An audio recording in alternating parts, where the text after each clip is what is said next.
வணக்கம் நண்பர்களே. கிருஷ்ணன் என்றால் யார்? யாருக்குமே இல்லாத கவர்ச்சி அவனுக்கு மட்டும் ஏன் இருக்கிறது? கிருஷ்ணன் என்றால் கருப்பன் என்று வடமொழி இலக்கணம் கூறுகிறது. கருப்பு என்றால் அகண்டது, எல்லை இல்லாதது, எங்கு துவங்குகிறது எங்கு முடிகிறது என்று கணக்கு போட இயலாதது. ஆனால் அது மட்டும்தானா? கிருஷ்ணன் என்ற பெயருக்கு விளக்கம் இல்லை. அதையும் தாண்டி அண்ட சராசரங்கள் எப்படி விரிந்து பறந்து கிடக்கிறதோ அதைவிட 1000 மடங்கு அர்த்தங்கள் அந்த திருநாமத்தில் மறைந்திருக்கிறது. கிருஷ்ணன் என்றால் ஈர்ப்பு விசை, கிருஷ்ணன் என்றால் காந்த விசை, கிருஷ்ணன் என்றால் காதல் விசை, கிருஷ்ணன் என்றால் உணர்வு விசை, கிருஷ்ணன் என்றால் பாச விசை, கிருஷ்ணன் என்றால் நேச விசை, கிருஷ்ணன் என்றால் அருள் விசை, கிருஷ்ணன் என்றால் பொருள் விசை. இப்படி எல்லாமான கிருஷ்ணன் எங்கே பிறந்தான்? சிறைச்சாலையில் அவன் நந்தவனத்தில் பிறந்திருக்கலாம், ஆற்றங்கரையில் அருவிக்கரையில் பிறந்திருக்கலாம், அரண்மனையில் மாட மாளிகையில் கூட கோபுரங்களில் பிறந்திருக்கலாம். அவைகளையெல்லாம் விட்டுவிட்டு இருட்டு மட்டுமே குருட்டுத்தனமாக குடியிருக்கும் வரட்டு சிறைக்குள் அவன் ஏன் பிறக்க வேண்டும்? அதன் காரணம் என்ன? சற்று யோசிக்க வேண்டும். சிறை என்பது கற்களாலும் செங்கற்களாலும் கட்டப்பட்டு இரும்பு கம்பிகளால் பாதுகாக்கப்படும் கூடாரம் மட்டுமல்ல. சிறை என்பது நமது உடலையும் குறிக்கும். எலும்பாலும் சதையாலும் இரத்தத்தாலும் சர்மத்தாலும் மூடப்பட்டிருக்கின்ற இந்த தேகத்திற்குள் இதயம் இருக்கிறது, மூளை இருக்கிறது.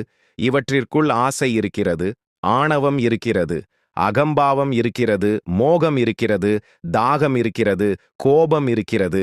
இதனால் பாவம் இருக்கிறது. ஆசை, களவு, கோபம் எல்லாம் குடிகொண்டிருக்கும் இதயத்தில் தெய்வீகம் பிறந்துவிட்டால் அந்த கணமே மாசுகள் எல்லாம் மறைந்து தென்றல் வீசுகின்ற இன்ப பூங்காவாக உடல் மாறிவிடுமல்லவா? அந்த தத்துவத்தை விளக்கதான் உடல் என்ற சிறைக்குள் ஞானம் என்ற தெய்வம் பிறந்தது போல கம்சன் கட்டி வைத்த சிறைச்சாலைக்குள் கிருஷ்ணன் பிறந்தான்.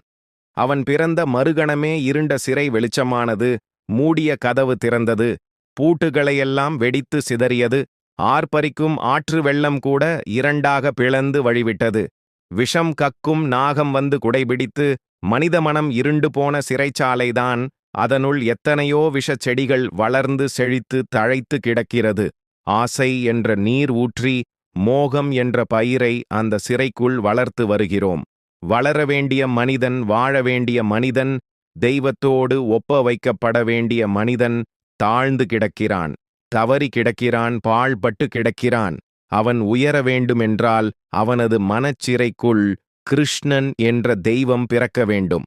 கிருஷ்ணன் அழகான பானையை உடைத்து அதனுள் இருக்கும் வெண்ணெயை அள்ளி அள்ளி உண்கிறானே, அது ஏன்? வெண்ணெய் அத்தனை சுவையானதா? திருடி தின்னும் அளவிற்கு சுவையில் உயர்ந்ததா?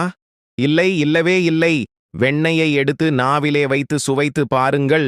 அறுசுவையில் ஒரு சுவை கூட அதில் இல்லை. சுவையில்லாத சுவைதான் அதில் இருக்கிறது. அதை ஏன் கிருஷ்ணன் விரும்ப வேண்டும்? விருப்பு வெறுப்பற்ற ஆத்மா வெண்ணெயை போன்றது. அதில் உலக பற்று என்ற சுவை எதுவுமே கிடையாது. பற்றில்லாத ஆத்மாக்கள்தான் பரந்தாமனை சென்றடையும். அந்த தத்துவத்தின் எளிய விளக்கம்தான். கிருஷ்ணனின் வெண்ணெய் திருடும் படலம் எல்லாம் சரி, வெண்ணெயை மட்டும் எடுத்து உண்ண வேண்டியதுதானே. பானையை ஏன் உடைக்க வேண்டும்? ஆத்மா என்ற வெண்ணெய் மாயை என்ற பானையில் இருக்கிறது. மாயையை உடைத்தால் தானே ஆத்மா விடுதலை அடைய இயலும். கோகுலத்தில் கோபியர்களோடு கிருஷ்ணன் ராஜ கிரீடை செய்தானே, அது எதற்கு கோபிகைகளை மாறாப்பு இல்லாமல் தன்னை நோக்கி கைகளை உயர்த்த சொன்னானே? அது ஏன்? ஆண்டவன் இப்படி செய்யலாமா? இது இறைவனுக்கு அழகாகுமா என்று யோசிக்க தோன்றுகிறது அல்லவா? நிர்வாணமாக இருப்பது என்பது சாதாரணமான விஷயம் அல்ல. அந்தரங்கத்தில் யாருமில்லா இடத்தில் நிர்வாணமாக இருக்கலாம், அதில் விசேஷம் இல்லை. ஆனால் பட்ட பகலில் வெட்ட வெளியில் நிர்வாணமாக இருப்பது என்றால், அதுவும் அடுத்தவன் முன்னால் நிற்பது என்றால், சாதாரணமாக நிகழக்கூடிய நிகழ்வா? அது ஒரு சராசரி மனித ஜீவனால் அது முடியுமா? இந்த உலகில் 3 பேர் நிர்வாணமாக இருக்கலாம். ஒன்று, குழந்தையின் நிர்வாணம். சின்னச்சிறு குழந்தை நிர்வாணம் அழகானது, ரசிக்கத்தக்கது. இன்னும் சிறிது நேரம் பார்க்க முடியாதா என்று ஏங்க தக்கது. இரண்டாவது நிர்வாணம் பைத்தியகாரனது நிர்வாணம். இது சகிக்க முடியாதது, பரிதாபகரமானது, நெஞ்சத்தை கசக்கி பிழிந்து சோகத்தில் தள்ளுவது. மூன்றாவது நிர்வாணம் யோகியின் நிர்வாணம். இந்த நிர்வாணம் பிரமிக்கத்தக்கது. உணர்ச்சிகளை வென்றவர்கள் மட்டுமே இந்த நிர்வாணத்தை பெற இயலும். அதனால் இது வணங்கத்தக்கது. இயற்கையோடு அல்லது இறைவனோடு தன்னை முழுமையாக ஐக்கியப்படுத்தி கொண்டவர் மட்டுமே இந்த ஞான நிர்வாணத்தில் நிலைக்க முடியும். கோபிகள் கிருஷ்ண பிரேமத்தில் ஊறியவர்கள். அவர்களின் உள்ளும் வெளியும் கிருஷ்ணனை தவிர வேறு எதுவுமே இல்லை. அவர்கள் உண்ணும் சோறும் தின்னும் வெற்றிலையும் பருகும் நீரும் கிருஷ்ணனாகவே கொண்டவர்கள். தங்களது உள்ளதை மட்டுமல்ல, உடலையும் கிருஷ்ணனுக்காக அர்ப்பணித்தவர்கள். கிருஷ்ண பக்தியிலேயே சரணாகதியாகி போனவர்கள். அவர்களுக்கு உடம்பு முழுவதும் கிருஷ்ண உணர்வே பொங்கி வழிவதனால் ஆடைகள் கூட அந்நியமாகப்பட்டது. உண்மையான பக்தன் ஆடை அலங்காரம் ஆடம்பரங்களை களைந்து ஆண்டவன் ஒருவனை மட்டுமே சிந்தையிலே கொள்வான். அப்போது அவன் எந்த நிலையில் காட்சி தருகிறான் என்று அவனுக்கே தெரியாது.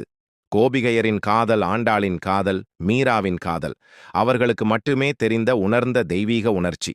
அந்த உணர்ச்சி உனக்கு வரவேண்டும் என்றால் நீ மான அவமான உணர்ச்சிகளை விட்டு வெளியே வரவேண்டும். உடல் என்ற கோட்டை சுவரை உடைத்து எரிய வேண்டும். உள்ளும் புறமும் நிர்வாணமாக, அதாவது கள்ளம் கபடம் எதுவுமே இல்லாத குழந்தையாக அவன் முன் நின்று மாதவா கேசவா மதுசூதனா என்று கைகளை உயர்த்தி பாட வேண்டும். இதுதான் கிருஷ்ணனின் ராஜகீரீடையின் தத்துவமாகும்.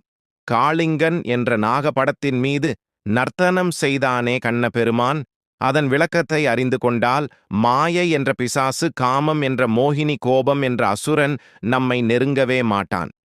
கிருஷ்ணன் நர்த்தனம் புரிந்தது 5 தலை நாகத்தின் மீது.